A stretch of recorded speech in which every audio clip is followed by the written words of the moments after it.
At the hospital for my son's broken bone. A nurse slipped me a note. What I saw on the camera changed everything.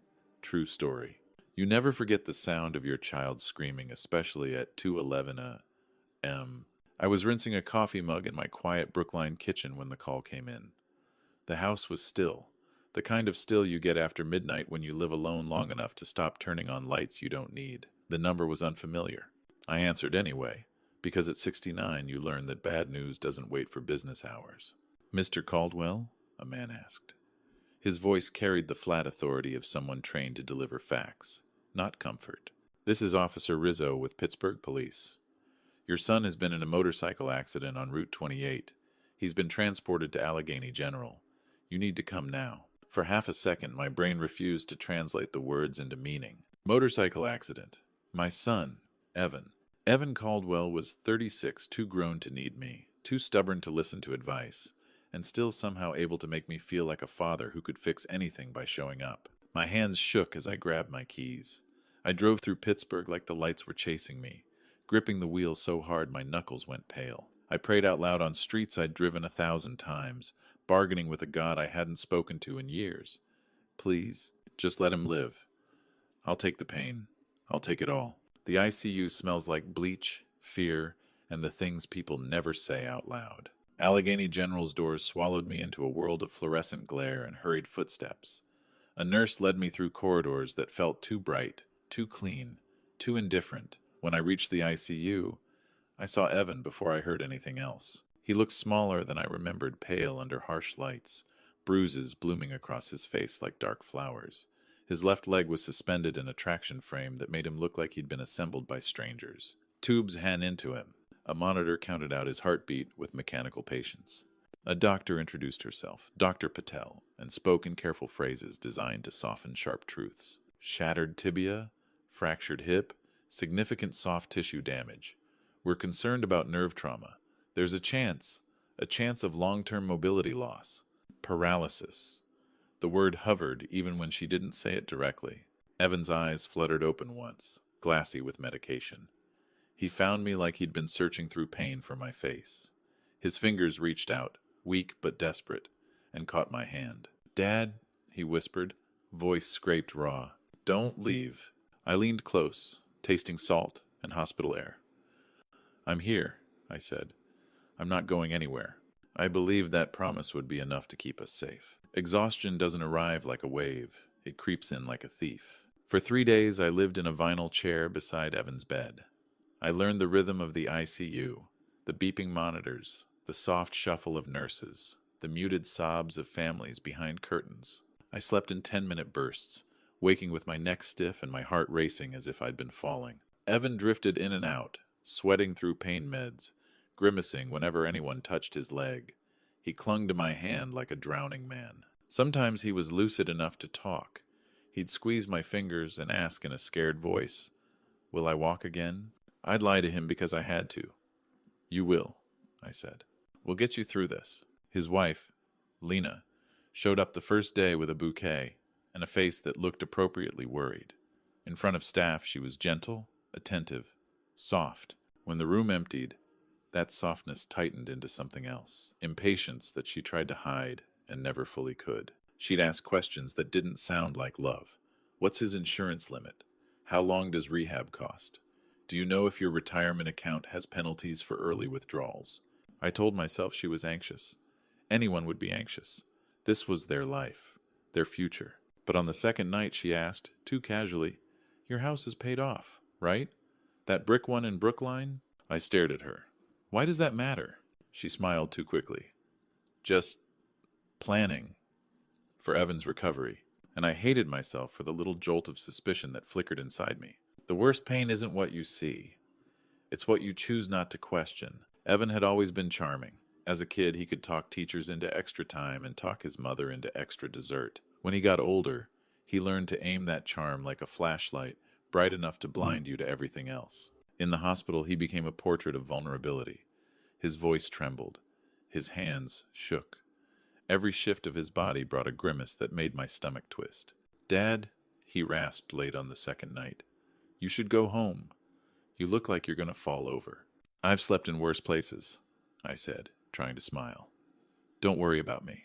He closed his eyes like a grateful child, and for a moment I saw the boy who used to sit on my shoulders at the zoo. At 3 a.m., after Lena left, I caught something odd. Evan's leg moved just a small adjustment under the blanket.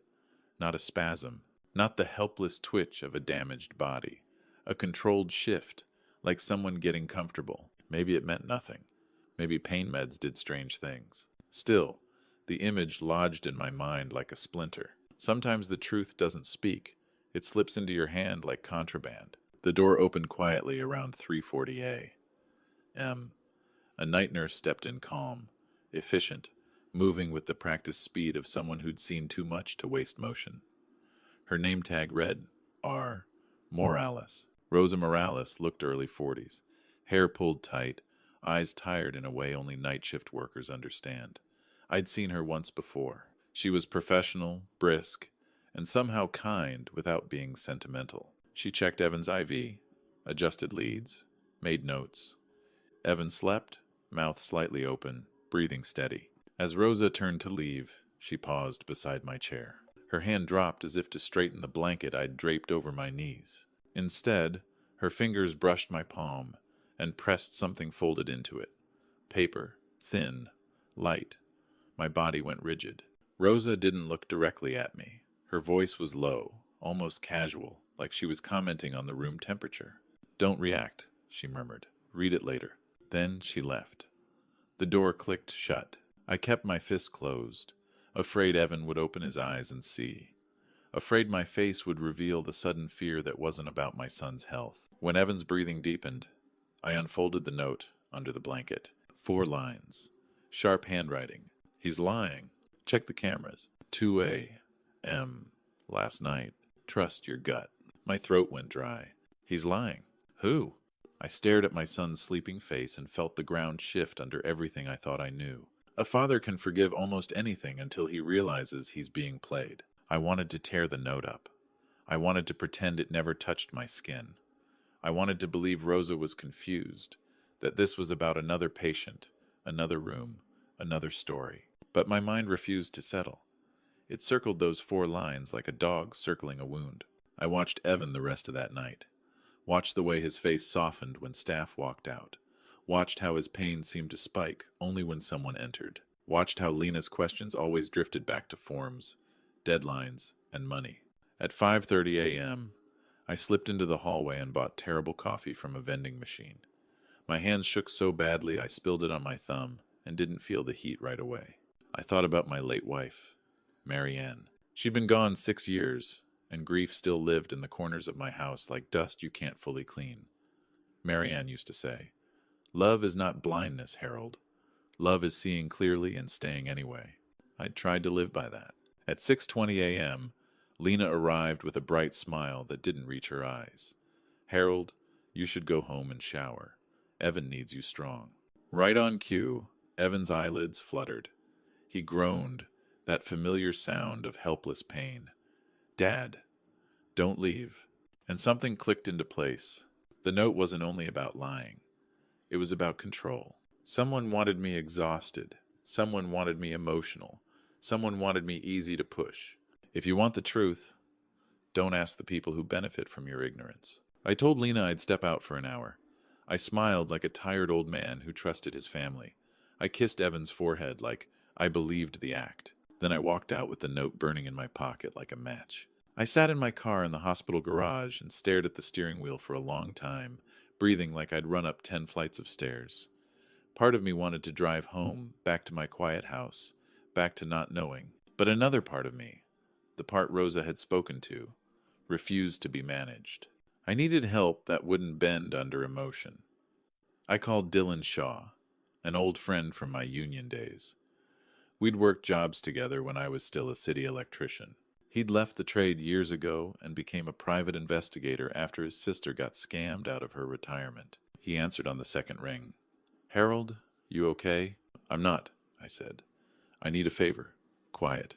Fast." The pause on the line sounded like him sitting up straighter. "Tell me." I explained the note, the cameras, the time. Dylan exhaled slowly. "Hospital footage is protected. But I might have a way. You can get it? I can try. But hear me. Once you see it, you can't unsee it. My mouth tasted like metal. I know. If you're listening right now, before we go any further, drop a quick comment with where you're watching from and what time it is there. I read a lot of them, and it helps me remember I'm not the only one awake in the dark with my thoughts. Fear isn't always loud. Sometimes it's the quiet certainty that you're about to lose someone you thought you knew. Give me 2 hours, Dylan said. Don't tell anyone you're doing this, not even the nurse. I hung up and stared at the concrete ceiling of the garage. 2 hours felt like a lifetime. I walked back inside to keep up appearances, sat by Evan's bed, and played my part. Devoted father, worried, exhausted, loving. Evan squeezed my hand. Dad, you okay? I'm fine, I lied. Lena arrived and watched me closely, as if measuring how much I believed. At 9:12 a.m., my phone vibrated. Dylan texted a secure link and 3 words underneath. Watch alone. My fingers hovered over the screen. I wasn't afraid of what I might see. I was afraid that Rosa was right. I stepped into an empty family waiting room, closed the door, and clicked the link. The camera didn't show an injury. It showed a performance. Grainy black and white footage loaded from a ceiling angle, the room looking smaller and colder than it did in real life. The timestamp in the corner read 1:58 a.m.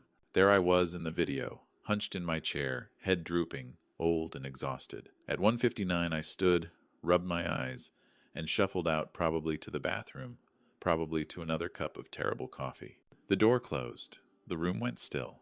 For 3 minutes nothing moved. Evan lay under the blanket, traction frame throwing long shadows. Then at 2:03, Evan's eyes opened. Not drowsy. Not drugged.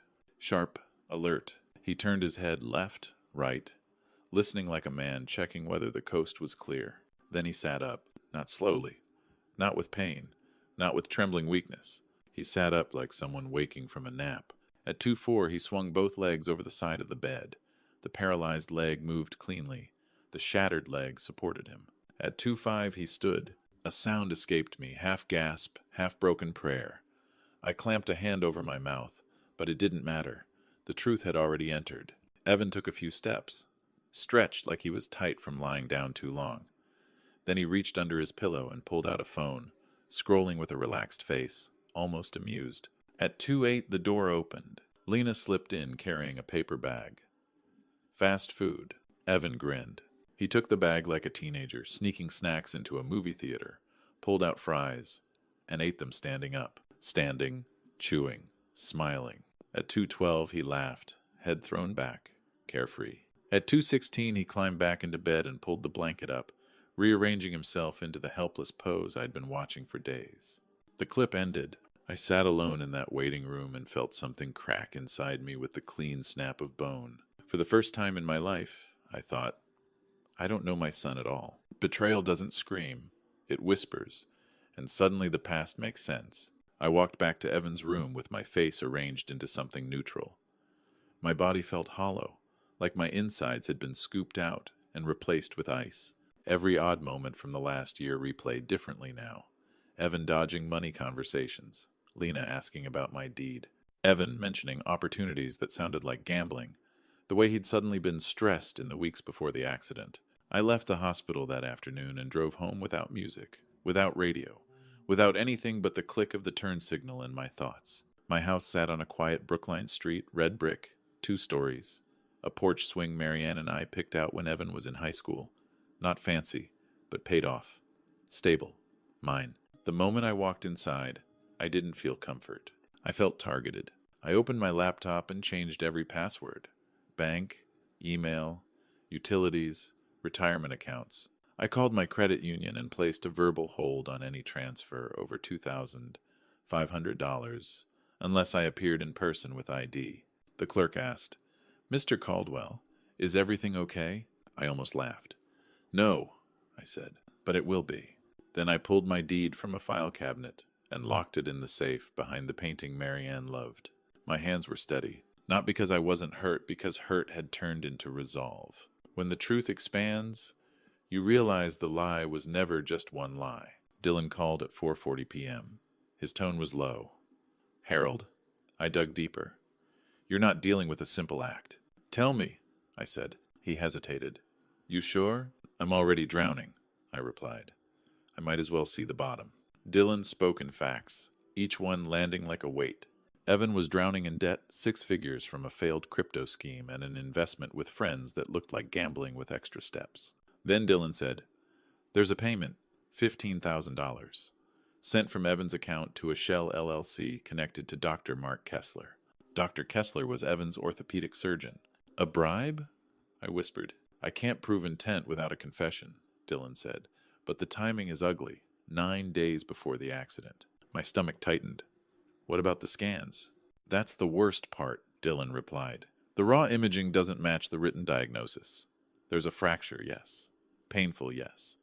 But no nerve compression that would justify the paralysis talk. It's inflated. Inflated. Like a balloon filled with my fear. Dylan added, Lena's friend, Cheryl Vance, real estate broker, has been shopping your neighborhood. There's a draft offer prepared for your home at $310,000. I barked a laugh. My place is worth at least 5. I know, Dylan said. That's why it's predatory. They want a quick sale. They want you emotional.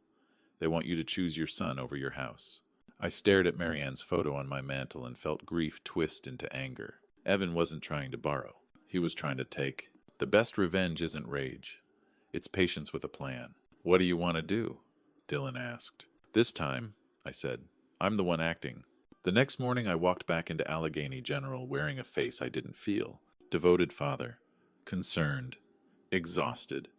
Loving. Evan saw me and immediately played his part. Dad, he rasped, eyes shiny.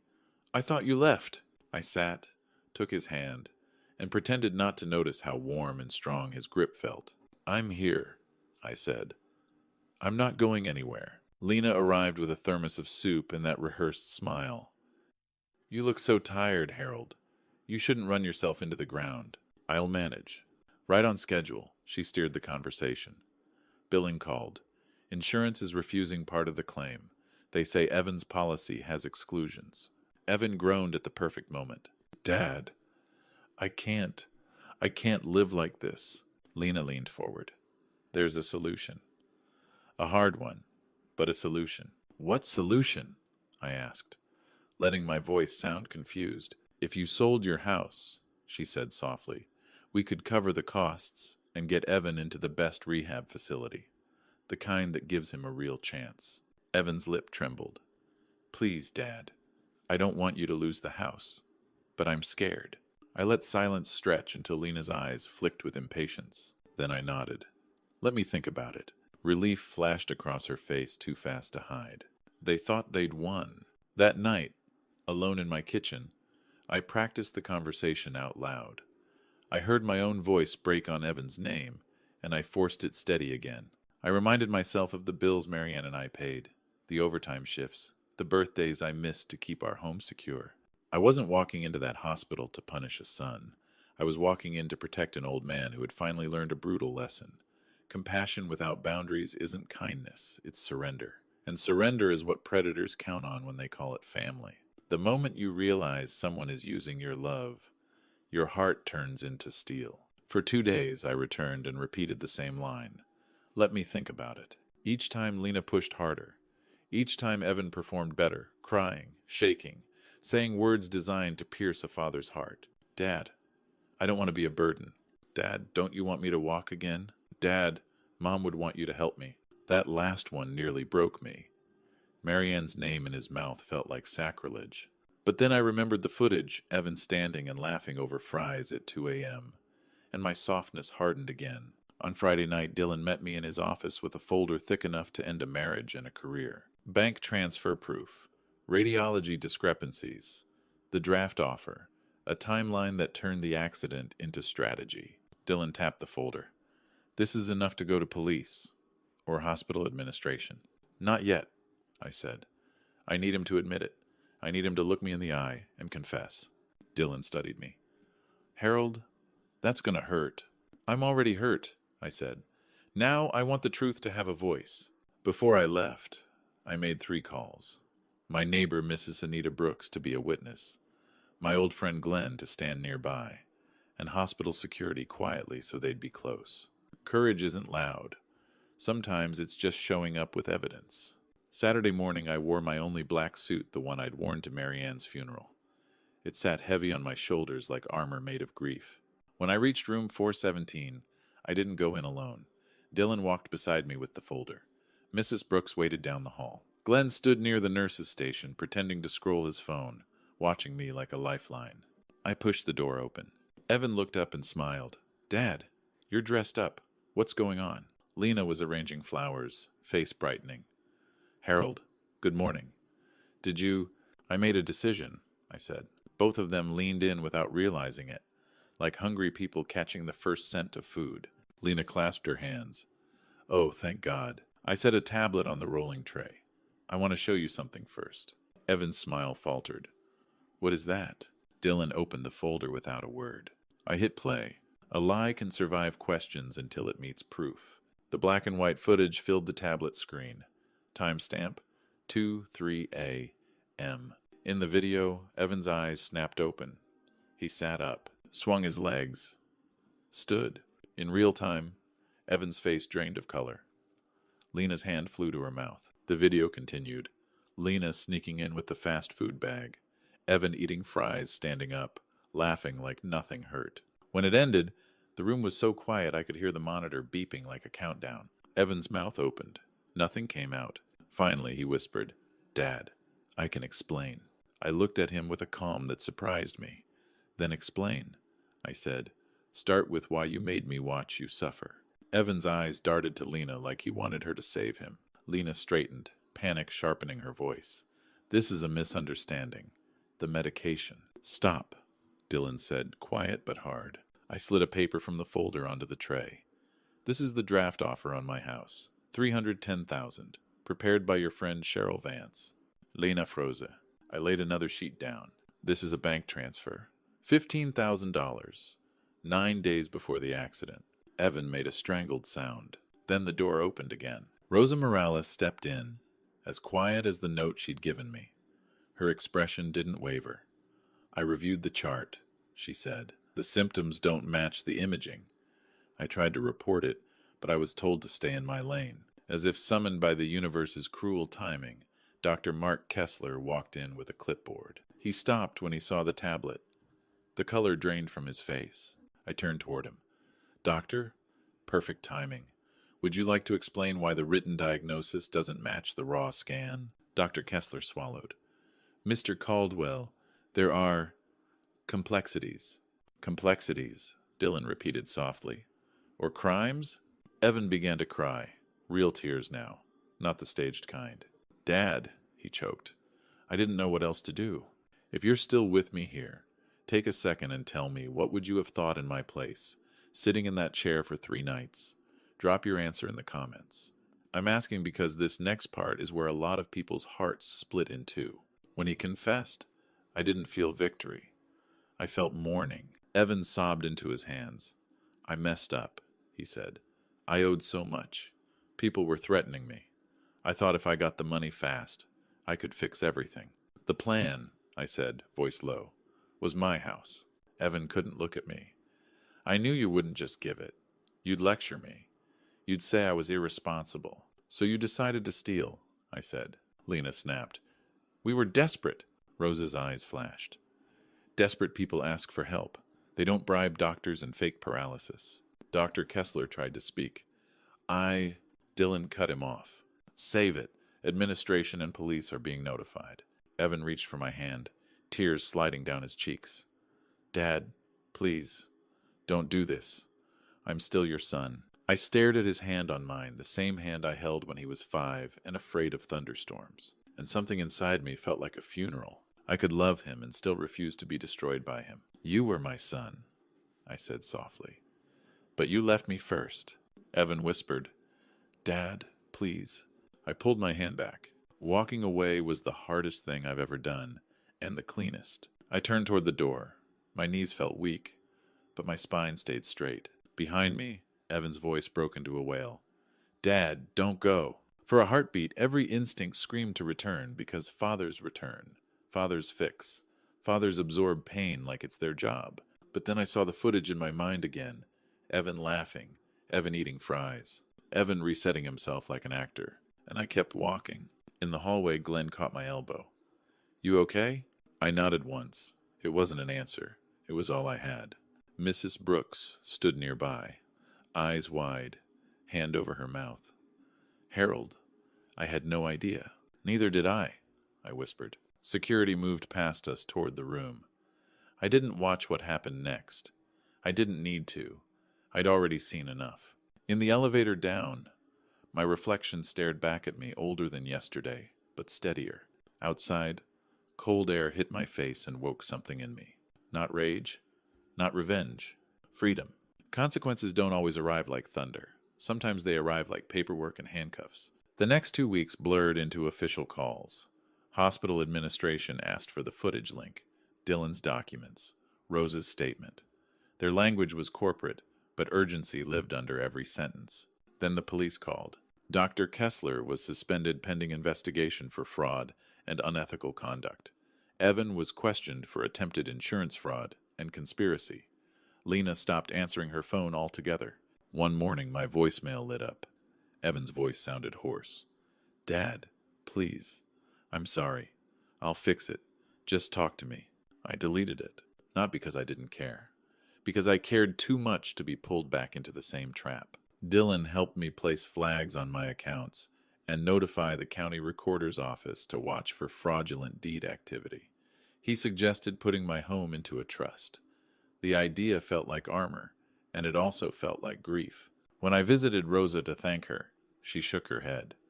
"I didn't do it for thanks," she said. "I did it because I've seen too many good people get used. And you looked like my father." That hit me harder than Evan's confession, because it reminded me there were still honest people in the world. Then a smaller voice asked the question that wrecked me all over again. 2 Saturdays later, my grandson Miles came over with his mother, Tara. Tara was Evan's ex, tough, exhausted, doing her best to raise a 9-year-old in a world that rarely made it easy. Miles burst through my door like my house was safety. "Grandpa, model plane day?" "Absolutely," I said, forcing warmth into my voice. We sat at the kitchen table with glue and tiny parts, and for an hour the world felt simple. Miles hummed while he worked, tongue poking out in concentration the way Evans used to when he was little. Then Miles looked up, brow furrowed. "Grandpa, do you still love Dad?"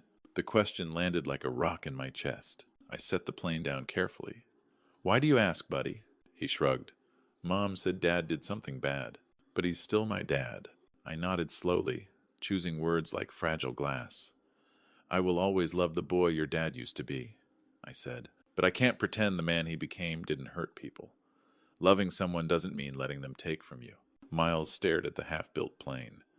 "So, you're not mad at me?" I reached across and squeezed his hand. "Never. Not you. You're the best part of all of this." His shoulders relaxed, relief softening his face, and I realized Evan wasn't my only family. I still had someone worth staying soft for. If you're listening to this, remember one thing. Love should never cost you your dignity. December came, and my house grew quieter but not empty. Mrs. Brooks brought soup. Glenn stopped by with groceries. Tara let Miles spend weekends with me so she could work extra shifts. Slowly, I started sleeping again. Not perfectly. Some nights I woke up hearing Evan's hospital voice begging me not to leave. Other nights I heard his laughter from the footage. But each morning I made coffee, opened my curtains, and chose to live anyway. One afternoon I stood in my backyard where Marianne's rose bushes had gone dormant. Frost coated the soil like a thin blanket. Everything looked dead. Yet near the fence, a single red bloom clung stubbornly to a stem late, defiant, alive. I took it as a message. Not that everything would be okay, but that something can survive winter. My name is Harold Caldwell. I'm 69. I lost my wife 6 years ago, and in a way, I lost my son too, the version of him I believed in. But I did not lose myself. I kept my home. I kept my integrity. I kept my ability to love the people who deserved it. Evan tried to turn my devotion into a lever to pry my life apart. A nurse stopped it with a note. A camera sealed it with proof. And I finished it by refusing to hand my dignity over just because someone shared my last name. So here's what I want to ask you. Honestly, What would you have done in my place? Would you have forgiven Evan? Would you have turned him in? Would you have walked away? Tell me in the comments, and if you're comfortable, share your city and the time you're listening. And if you want more true stories like this, stories about betrayal, resilience, and finding your backbone again, subscribe and stay with me. Because sometimes the strongest thing a person can do is stop begging for love and start demanding respect. Thank you for listening.